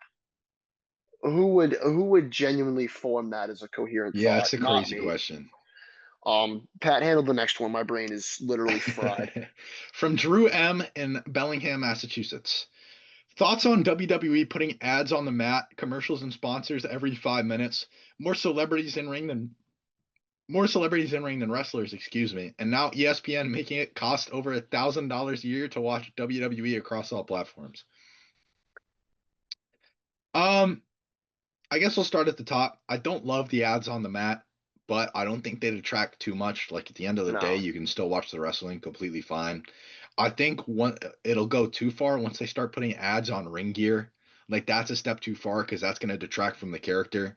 But as long as it remains just the mat or like the hydration station to the side of the ring, whatever, I don't really care. Yeah. Um, More celebrities entering than wrestlers. That's kind of a gross overstatement. Yeah, I think he's exaggerating to prove a point, but I mean, come on. Yeah, I mean, here and there, I think the celebrities are fine if they like really put effort into it. I mean, I think Travis Scott was a horrible misfire considering he put no effort into learning how to wrestle. But like Jelly Roll is fine, and then we can go before that. The last big one was Bad Bunny. And if you complain about Bad Bunny in the wrestling ring, you're just crazy. His entrance was nuts. Put on one of the greatest Electric. entrances of all time. That match that he had with Damian Priest was absolutely absurd. Bad Bunny can actually wrestle. Um, Following that, ESPN making it cost over $1,000 a year across to watch WWE across all This is platforms. bad. This is I agree. genuinely bad. And as someone who uses ESPN Plus all the time, because unfortunately the UFC and ESPN have had an exclusive deal for the last like 5, 6 years, the cost is ridiculous. And now that the WWE and the UFC are owned by the same parent company, I have a bad feeling about where they're going to go with the Yeah. pricing on this. ESPN Plus, I believe, is like $10 or $12 a month subscription, and UFC pay-per-views cost $80 a pop. Which, if you're a regular fan like me, no way, no Yeah. way you're It's a paying lot. $80 to watch pay-per-view. I hope the WWE doesn't go in that direction because if they So do, it's going to be a lot harder to the one watch. thing I will say in defense of the WWE right now is if you have like a cable provider or like YouTube TV that does have ESPN, all of WWE's shows and pay-per-views will be I'm sorry, I think it's just the pay-per-views. Maybe it is Raw and SmackDown too, but I think it's just the pay-per-views. They're going to ESPN. They'll all air on ESPN on your cable provider. So if you already have something, it's not a bad deal because those people that already have like cable or YouTube TV are spending no extra money. But for those people that don't, that watched on Peacock and then like Netflix and don't have cable or anything of the sort, this is gonna suck.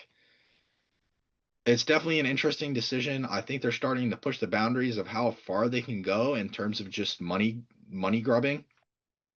So that part's definitely scary. The rest doesn't concern me too much, but and to answer your question, that last part, yeah, they're definitely pushing it.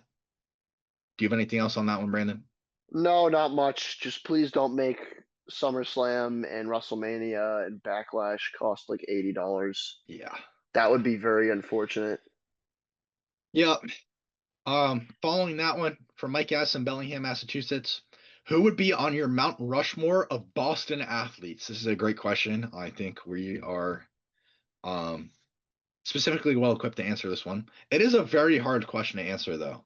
So I'll tell you what names I thought of immediately before completely locking it in.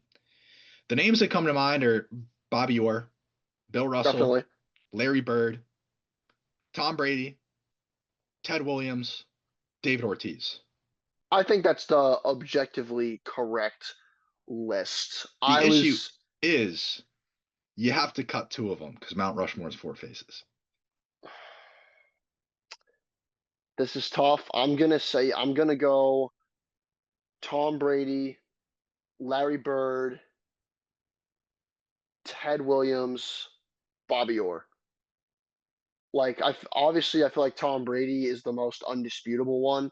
Yeah. Like he's the Patriots player. Like come on, seven rings, six of them were here.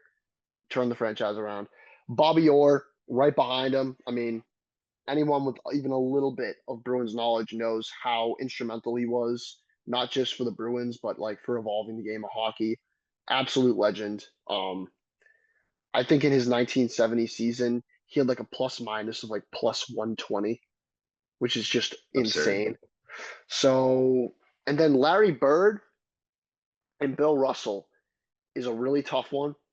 My gut says Larry Bird, just for like the rivalry he had with Johnson and the Lakers, being like a central aspect of the league and bringing them out of that sort of like dead period in the 70s. Just such a huge draw for Boston. And then for the Red Sox, Ted Williams, the last guy to hit over .400 in a season. Um, don't get me wrong, I love David Ortiz, love what he did for the Red Sox. Think he's an absolutely fantastic guy, great character, but comes to greatness, I mean, Ted Williams is one of the best hitters of all time. Yeah, so I think my list is going to be a little bit different than yours. I think if you're picking somebody from each individual sport, it's a great list, but I'm not going to do that. Really. So I think Tom Brady, undoubtedly, right? I mean, Tom Brady just is New England Patriots football. The franchise is like what? Bottom five football franchise all time without Tom Brady, but definitely not the top one, top two, top three franchise we are right now. Following that, my second pick is Bill Russell. The Boston Celtics have the most NBA championships in the history of the league, and it's almost solely thanks to Bill Russell. Yeah, he played against plumbers, he played against firemen. Sure, that doesn't diminish the fact that he won 11 NBA championships in 13 years. And when you talk about Mount Rushmore, one thing I think about in terms of just the faces that are on there is also like you talk about defining culture, the culture of Boston, the culture of the Boston Celtics, and just culture in general. Like what Bill Russell did as an individual off the court sort of, to me, impacts his placement on this list. I think, Bill Russell, what he did for, you know, the civil rights movement, unbelievable, unbelievable individual, unbelievable basketball player. In terms of influence, because that's what Mount Rushmore is to me, it's influence as well as just greatness. Bill Russell has to be on there. But with that being said, I'm not leaving Larry Bird off. Can't do it. I think, I'm putting Bill Russell on there partly because of his impact on the world, not just the NBA. But when you talk about impact on the NBA, obviously Michael Jordan is the guy. But following Michael Jordan, the most like important era in the history of basketball was Larry Bird versus Magic Johnson. Now you can argue, oh, Larry Bird was better, Magic Johnson was better, who got the best in that rivalry. We could talk about that all day, and I definitely have an opinion on that, but that's not part of the question. The question is, who's your Mount Rushmore of Boston athletes? Larry Bird has to be there. So then the last spot comes down to Bobby Orr or Ted Williams. And when you talk about like defining the culture of a team as well as just greatness, I think Bobby Orr has defined the Boston Bruins more than Ted Williams defined the Red Sox. I think Bruins culture, like when you talk about sports, we'll look at basketball and we see Celtics culture. You see Bruins culture. The Bruins have like an identity that I don't think the Red Sox have. And I think part of that is because of Bobby Orr, so he has to take that fourth spot for me. Not a bad list at all. Um, I mean, when you think about the big bad Bruins, you know, while they may have not had the best past couple of years, the Bruins' identity of being a hard nosed, gritty team with as much toughness as they have talent. Bobby Orr is the pinnacle of that. He was as tough as he was talented, just a transcendental player. With one of the most iconic moments in NHL history with that game winner against the Blues, which if we're talking about statues, Tom Brady just got a statue outside of Gillette. Bobby Orr had that statue of him literally soaring through the In front of air. the Garden, yeah. Um, that's if that's not an indication of how Mount Rushmore worthy he is, I don't know what is. One of the greatest pictures in the history of sports, too. Agreed. Bobby Orr just laid out. Unbelievable. But a hard list to make. There's almost no right answer. Um, I think there are a lot of names that could go on there, and that's just a testament to how great Boston sports have been over the years. But that is going to do it. That's all the sports questions we received. So we have a few non-sports related questions. And the first one from Andrew L. in Milwaukee, Wisconsin. Why is Brandon so cute? So Brandon, I don't know if you want to like drop the skincare routine or like what you do with your hair or something, but like clearly the people are interested. Uh, you know, I'm flattered, Andrew L. There's really no routine to it. Uh, just I don't know, just run 40 miles every week and watch a lot of UFC, and you'll look like me. I think that's Is the that a only advice I can guarantee? give. Because we could get sued for that if it doesn't work. No guarantees on that one. That's just what's worked for me. All Oh, and right. you have to watch a lot of Instagram reels as well. That's very important to all of this. Moving on. Get enough of this nonsense. All right. Also from Andrew L. in Milwaukee, Wisconsin. What are your guys' top 40 foods of all time? So I'm gonna stop you 40? right there. I'm gonna stop you right there. 40. There is no That's chance, no chance, none. We are sitting here to give a top 40 foods of all time. I wouldn't do a We'll top 40 of anything. we'll give you Okay, maybe not. a top five. A top We'll five each is give you a okay. top five. Do you want to give your first pick first, Brandon, or shy? I'm gonna go first pick chicken parmesan, Chicken specifically parm? with angel hair pasta, Romano cheese, a good red sauce. Can't be beat. I love chicken parm. I would eat it every day for the rest of my life.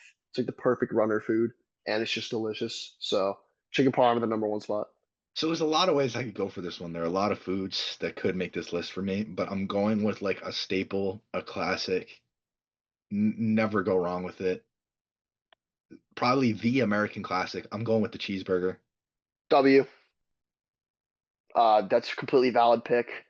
I was gonna have cheeseburger on my list as well, but to shake things up, I'm gonna go with the pork sausage stuffing that my family makes on Thanksgiving. You got chunks of bread, you got pork sausage. It's just like celery, little base seasoning. I would eat that stuff for the rest of my life. Very versatile food as well. You can have it on Thanksgiving. I mean, you could fry it up in a frying pan, crack an egg over the top, and it's like breakfast. It's the greatest. It's one of the greatest things ever. So I'm gonna go with pork sausage stuffing at my two spot. I think for my number two, it's a player that's definitely very inconsistent. Do you always get the best out of it? No, but when you do get it at its best, it hits more than anything else on the planet, maybe, in my opinion. I'm going with sushi. Ooh, A lot of bad sushi out that there. would not be on my list. A lot of bad sushi out there, but when sushi's great, there's nothing better, in my opinion. Definitely controversial. I don't mess with raw fish, so you will never catch me eating sushi. When I'm looking at that three spot, Um, something that pops out to my mind as an extremely versatile food, a food that maybe by itself isn't in like the constant conversation as being the best of all time, but works so well in so many different settings. Peanut butter. I mean, peanut butter is it's healthy, it's high in protein. You can put it in sandwiches, desserts, by itself, just eat it with a tablespoon. Um, it goes well with fluff, jelly, chocolate. Um, it's such a versatile food and a staple of my diet that I'm gonna put peanut butter. I gotta put peanut butter in my top five. So in my number three spot, I want something versatile, and it can be a main. You can do it with pizza. You can do it with burgers. You can do it with just about anyone. You'll anything. You'll see it at a barbecue. You know, I gotta go with the chicken wing. Oh, that's a big one. Really, I just a like it plug though. and play type of food. You know what I'm saying? Like you'll see the chicken wing almost everywhere. That's how like impactful it is. And there's so many flavors. So many sauces. You get such good variety from the chicken wing that I can't leave it off my list. Love some good buffalo wings. Just like you said, with the amount of different seasonings you can put on a chicken wing, it works very well in a lot of different settings. Definitely in your top five of foods to eat at a Super Bowl party when you're watching the UFC, 4th of July.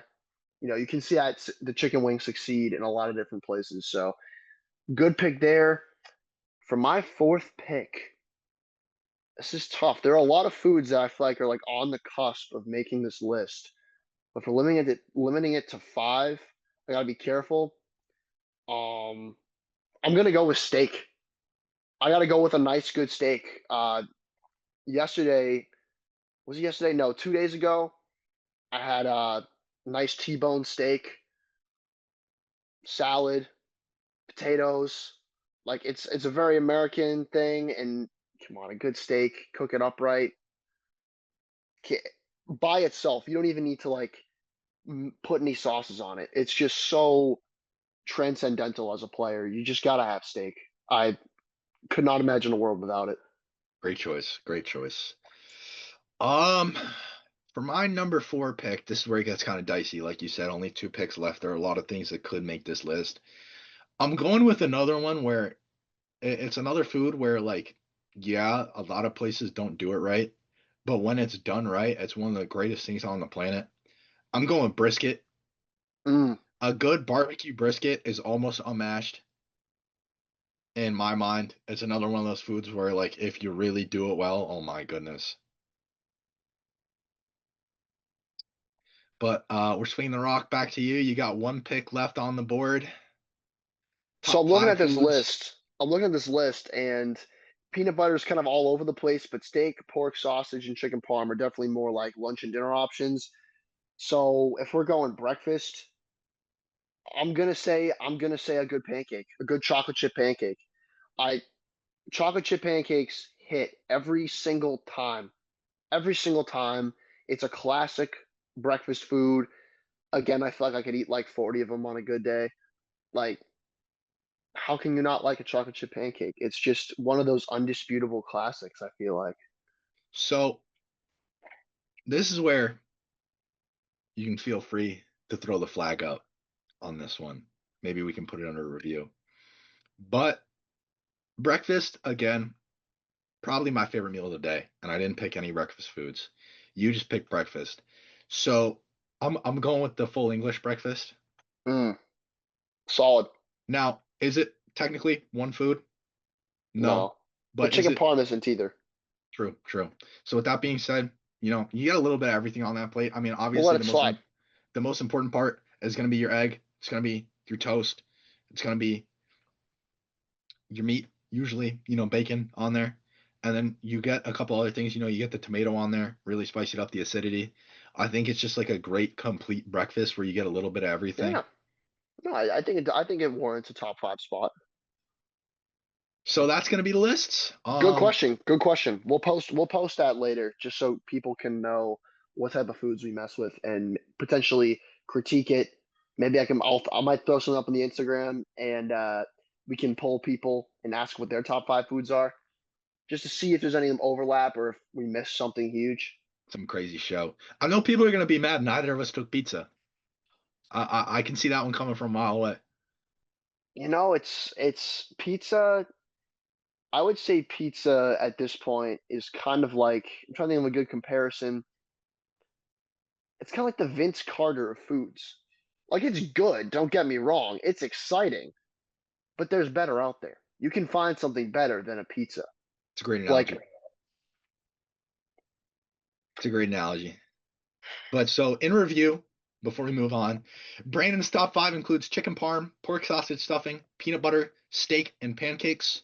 And then for myself, I took cheeseburgers, sushi, chicken wings, brisket, and full English breakfast. Two that's well-rounded too. lists, I gotta say. Yeah, yeah. I feel like it. So our next question, moving on from Andrew L. in Milwaukee, Wisconsin. What are your guys' top five favorite Marvel characters? They can be anyone in Marvel. They don't just have to be heroes or villains. So that's what makes it tough. You throw the bad guys in there. How do you equate a bad guy to a good guy?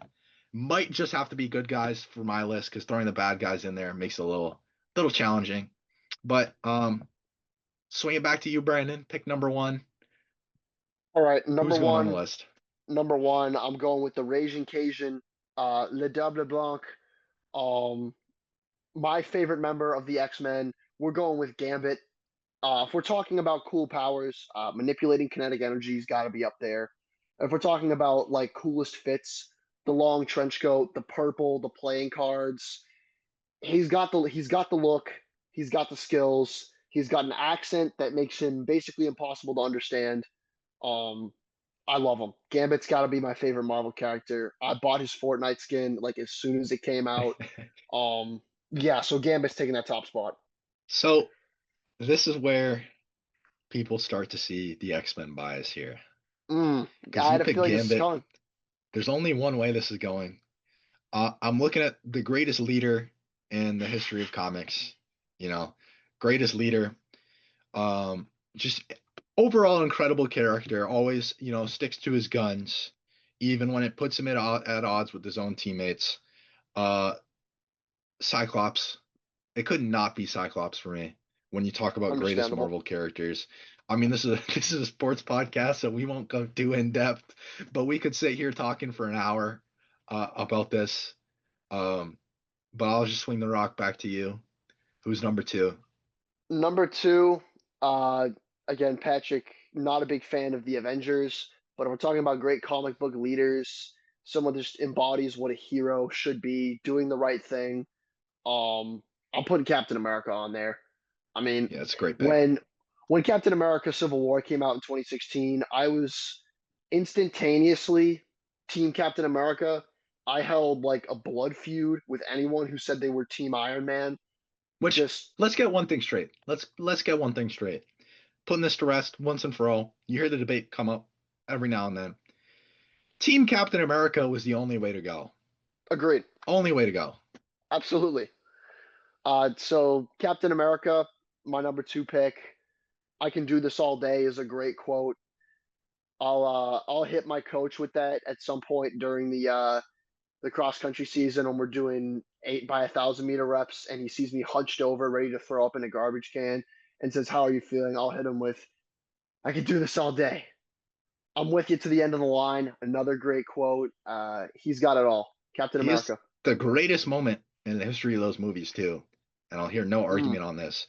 Captain America lifting up Thor's hammer is the greatest moment in the history of those superhero movies. agreed.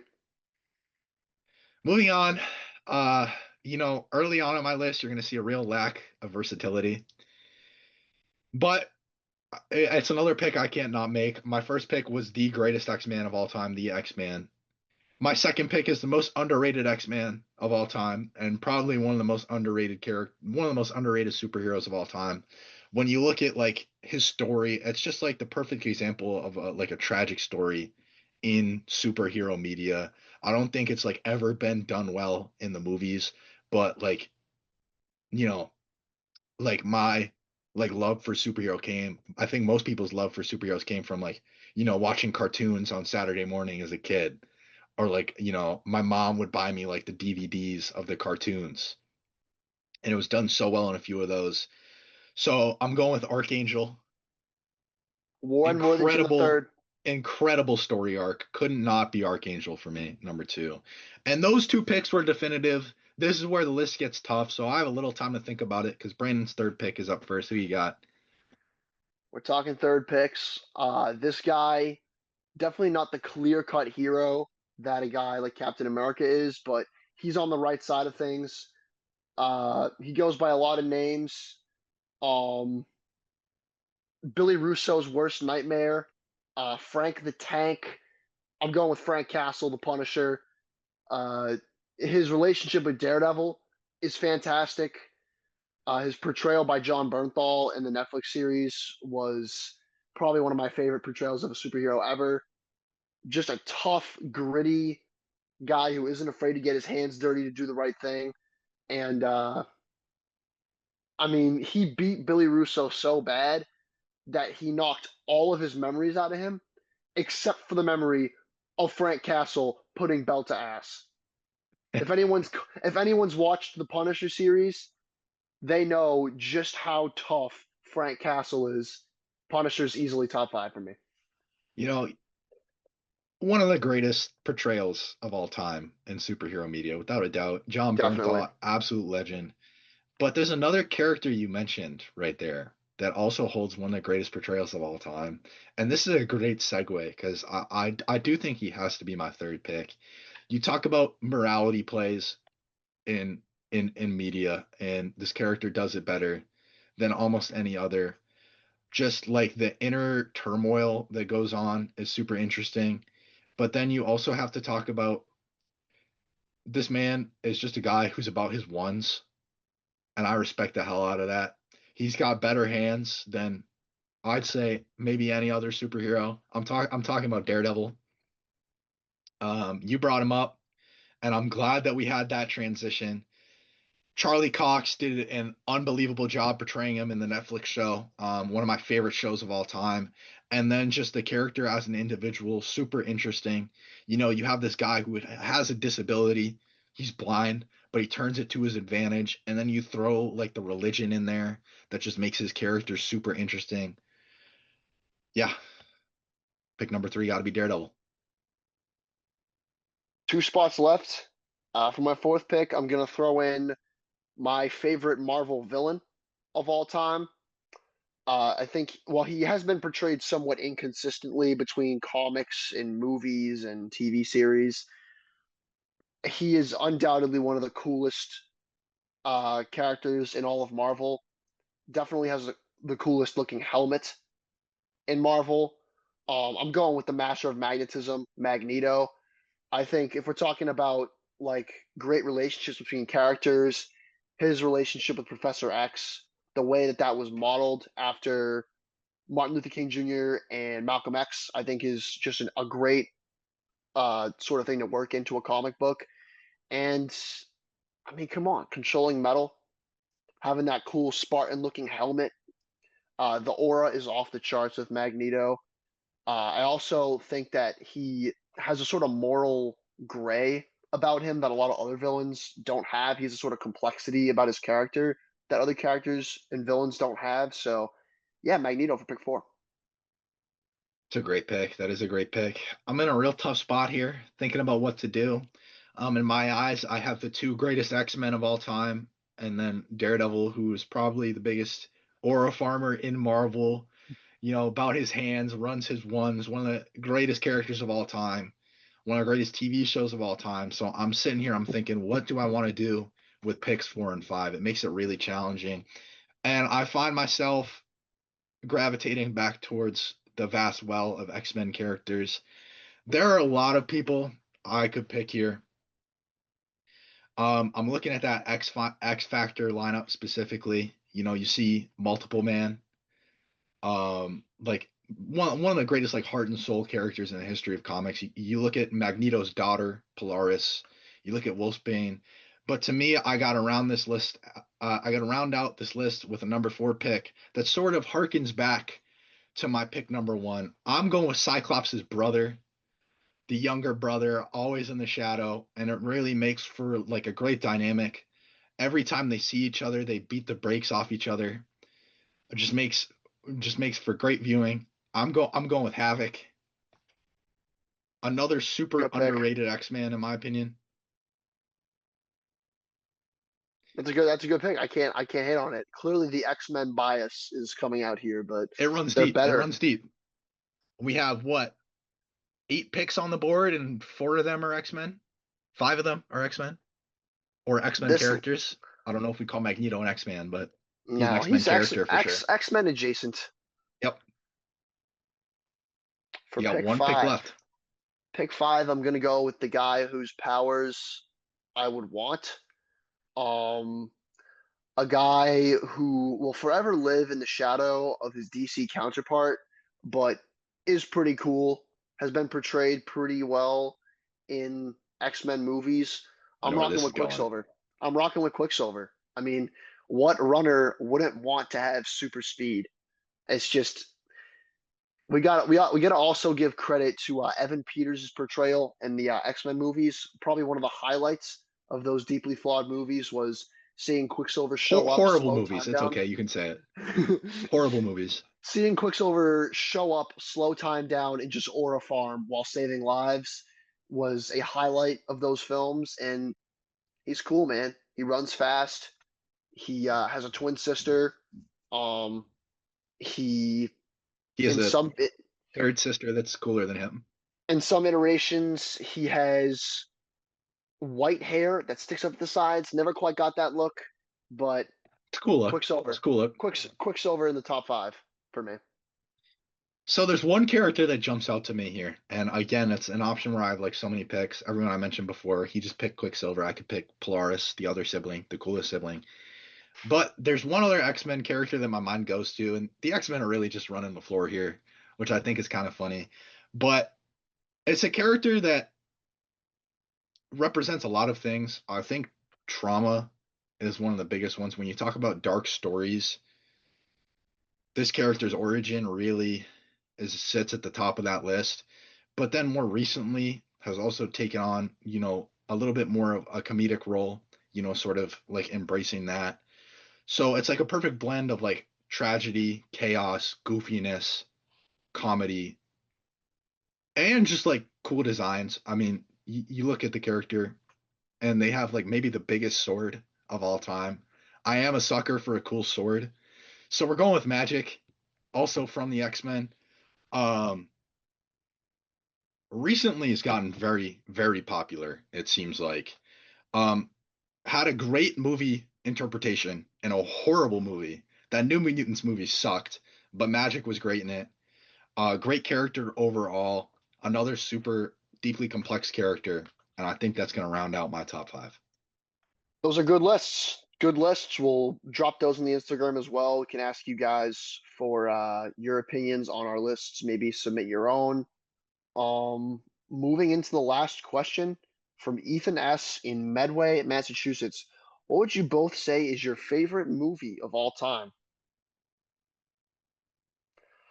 I have an answer. I do have an I have an answer. answer. I have an answer as well. Would you like to go first? So, to anyone out there that uses Letterboxd, there's a setting on there where you can list your top four movies uh, of all time, or your top four favorites. And my top four sees a fair amount of changing. I think right now, the three movies that have rotated in are It's a Wonderful Life, Casino Royale, and Blade Runner 2049.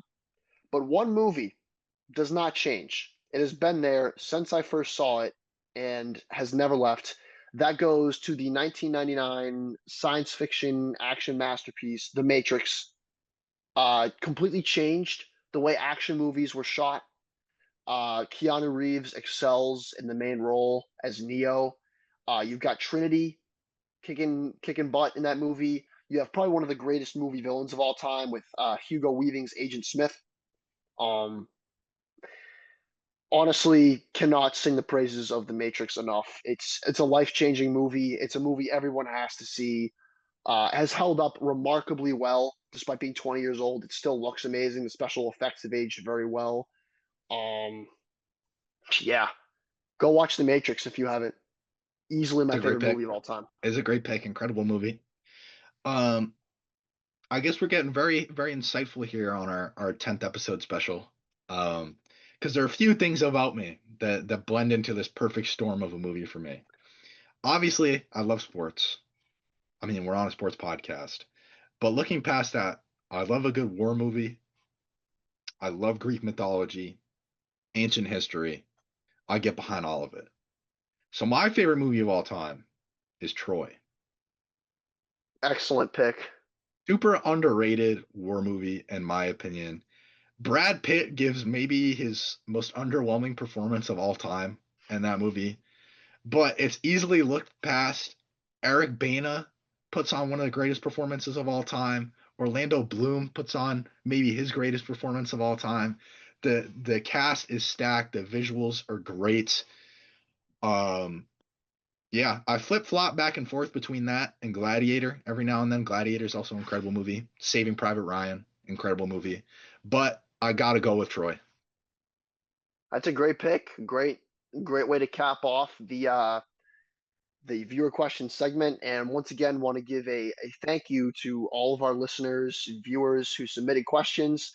It was a lot of fun to read through those. Maybe not the F1 one, but all the other ones were very fun to read through and answer. Very grateful for all the views and all the support that we've got through the first 10 episodes. And we look forward to continuing this far into the future.